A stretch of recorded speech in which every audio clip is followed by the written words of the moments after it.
Isabelle Lacan, bonjour. Bonjour, Merci de nous accueillir ici, chez vous, à Paris. Alors, nous, dans mon antre. Absolument, absolument, on est ravis de voir que c'est coloré, joyeux comme vous. Alors, vous êtes auteur, mais aussi comédienne. Vous avez tourné dans beaucoup de films et de téléfilms. Vous avez même fait des voix, je crois, et vous avez même été présentatrice sur France 3.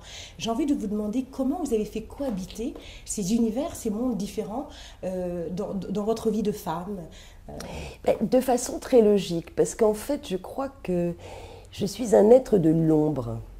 Et l'écriture me convient parfaitement. Je suis lente. J'ai besoin de réflexion, de pause.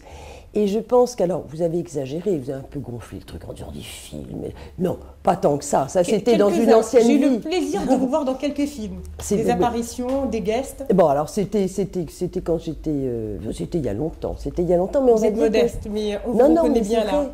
Mais je pense que cette expérience de comédienne a été initiatique et très forte parce que, bon, évidemment, on se cherche toujours, mais c'est une passion, on va dire, qui m'a permis de crever mes petites pudeurs. C'est-à-dire qu'à partir du moment où j'ai pu m'oublier dans un rôle, pas évident, hein, ça a mis un certain nombre d'années, mais voilà, j'étais prête, je pense que ça a jeté une petite passerelle vers l'écriture. Et il est évident pour moi, que ce soit joué, bon maintenant je ne jouerai plus, mais ou cette expérience on va dire d'animatrice, où j'aimais beaucoup interviewer des artistes surtout, sur France 3, ou encore ce que je fais en parallèle aujourd'hui à l'écriture, qui est m'occuper, organiser des colloques autour du livre. Ça a une cohérence et ce sont comment dire, des petites passions qui me permettent, un petit peu comme un peintre qui a besoin de passer à côté à la sculpture ou à la poterie pour nourrir son art, voilà, sa petite matrice, son art principal. Ça, je pense que je crois beaucoup au vase communicant. En ce qui concerne les sens, en ce qui concerne les arts. Ça, c'est indispensable. On a besoin de nourrir. C'est le yin et le yang aussi qui doivent vous être chers.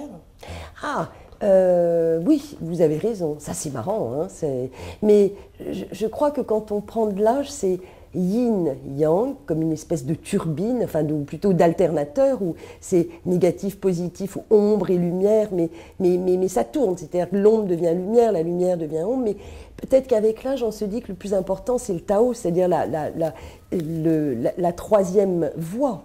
Et j'y tiens, la troisième voie, parce que ça me fait penser, ça me fait revenir à la notion de métissage. Et ça, je crois que s'il y a une cause que j'ai envie de défendre, que j'ai toujours défendue, c'est le tissage. Bon, là, on parlait tout à l'heure de ce globe qui devient, voilà, cette espèce de village planétaire dans lequel on vit, mais pour moi, le métissage, la rencontre des cultures, la rencontre des races, ce mariage qui peut se produire en toute tolérance, en toute ouverture, pour moi, c'est ce que j'appelle la troisième voie. Et je trouve qu'il y a un petit peu d'espoir. Je trouve que les choses ont hyper changé, même au point de vue comédie. Bon, c'est un détail. Donc, je viens d'avoir 60 ans. Quand j'ai commencé à jouer, j'en avais 25, on va dire. À l'époque, quand on était, avec ma tête, c'était automatiquement des rôles, c'est des stéréotypes. Oui, oui. Hein. Donc, la prostituée. Ah bah, systématiquement. Voilà. Oui, non, sauf que quand on a un peu de sang asiatique, quand on est jeune, on vous file un short en vinyle et on vous dit de jouer, de faire une figuration dans la rue, hein, par exemple. Bon. Mais quand on prend un peu de l'âge, la femme asiatique, alors on vous met des faux ongles, c'est un peu comme dans le dernier film de Delon. C'est une femme asiatique d'un certain âge, c'est une femme qui a des intérêts, qui tient le tiroir caisse, en fait, c'est simplifié. Ça, je pense que les choses changent beaucoup. Oui. Les préjugés se cassent. Oui. Puis je pense que, voilà, on a tout à fait conscience de vivre dans une société multiculturelle avec toutes ses couleurs, avec tous ses parfums. Assurément métissée. J'allais justement vous parler de votre métissage. Vous êtes donc moitié française par votre père, qui était d'ailleurs célèbre. Hein. Il a eu le prix Renaudot en 1969, si ma mémoire est bonne. Il s'agit de Max Olivier Lacan. Et vous êtes aussi la fille d'une mère coréenne, mais dont on sait, enfin dont je sais peu de choses. Est-ce que vous pouvez me parler de la manière dont vous viviez à la maison, ce métissage, partage, ce mélange de culture et de langue peut-être. Alors, pas de mélange de langue. Alors, maman, elle a une histoire assez incroyable. Bon, maman, c'est une princesse, c'est un dragon. Je pense qu'il lui fallait beaucoup de caractère parce qu'à l'époque, donc mon père était correspondant de guerre et s'est retrouvé, donc il était cofondateur de l'AFP, il s'est retrouvé en Asie. Il s'est retrouvé en Asie et notamment pendant la guerre de Corée, c'est-à-dire en 1951. Et il a rencontré maman et maman a fini par le suivre et c'était tabou. Tabou, enfin, il n'y a pas encore très très longtemps dans la société coréenne, d'épouser un homme d'une autre race, ben c'est bien simple en coréen. Si on n'est pas coréen, il y a un terme spécial. Tout vous est excusé d'une certaine façon parce que vous êtes étranger, vous êtes en dehors du cercle. Les mélanges n'ont pas lieu d'être.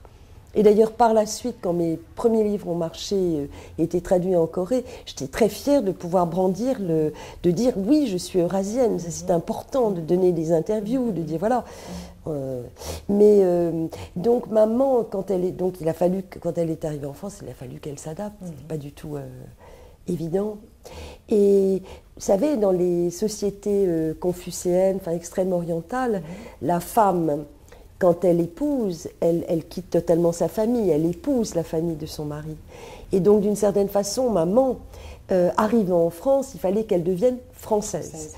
Donc, à la limite, elle ne nous a jamais appris le coréen, ce qui lui a été beaucoup reproché. Les Coréens, par la suite, n'ont pas compris qu'elle puisse quitter son pays. Bon, ça c'est une chose, mais qu'elle ne transmette pas sa langue maternelle à ses enfants, ça c'était un peu mystère. C'est pour ça que vous êtes rattrapée par la suite peut-être pour et j'ai fait mes langues exactement. Je pense qu'en ce qui concerne maman, c'était un tel effort. À l'époque, c'était immense parce qu'il n'y avait pas les moyens de communication comme il y a maintenant. Donc elle n'avait pas le droit à la nostalgie. Elle était complètement coupée de sa famille. Et Dieu sait si la famille orientale est traditionnelle et tout le monde est ensemble. C'est un cocon, la famille monoparentale, c'est récent d'une certaine façon.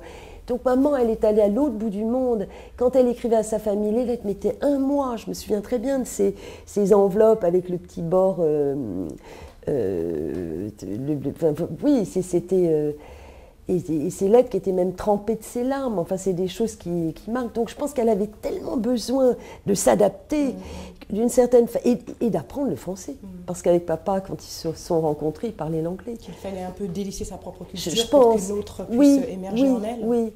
Et donc c'était juste retour des choses. Effectivement, mes études, oui, j'ai appris le chinois et j'ai appris le coréen. Et dans mon idée, je voulais absolument apprendre. J'étais très intéressée par les langues. Pas pour les parler, mais pour décortiquer, voir comment ça fonctionne.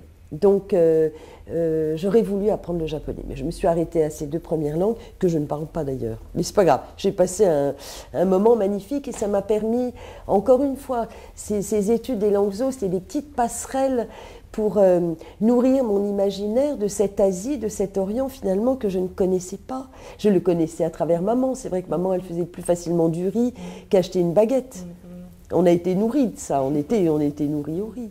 Mais voilà, et j'ai toujours pensé qu'écrire, pour moi, c'était aussi rejoindre mes racines de ciel. Mes racines de ciel, c'est cette Asie dans laquelle je n'ai pas été élevée.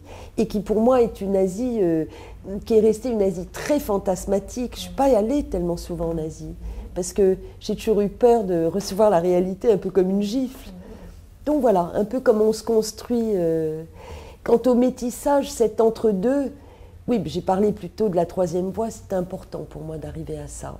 Parce que quand on est métisse, malgré tout, on a l'important dans la vie, finalement, c'est de savoir où on est assis, où on se place. Et je crois qu'il faut toute une vie pour sentir vraiment on est assis au bon endroit. Et quand on est métisse, oui, c'est... on ne sait jamais, on est attiré par la culture du père ou de la mère, et puis on est tiraillé, on a envie de... Je crois qu'en revanche, on a une qualité, c'est... On est comment dire, imprégné de relativité. Et ça, je pense qu'en plus, c'est utile pour le monde dans lequel on vit, parce que la relativité, on en manque totalement. Merci beaucoup, ce sera le mot de la fin. Merci.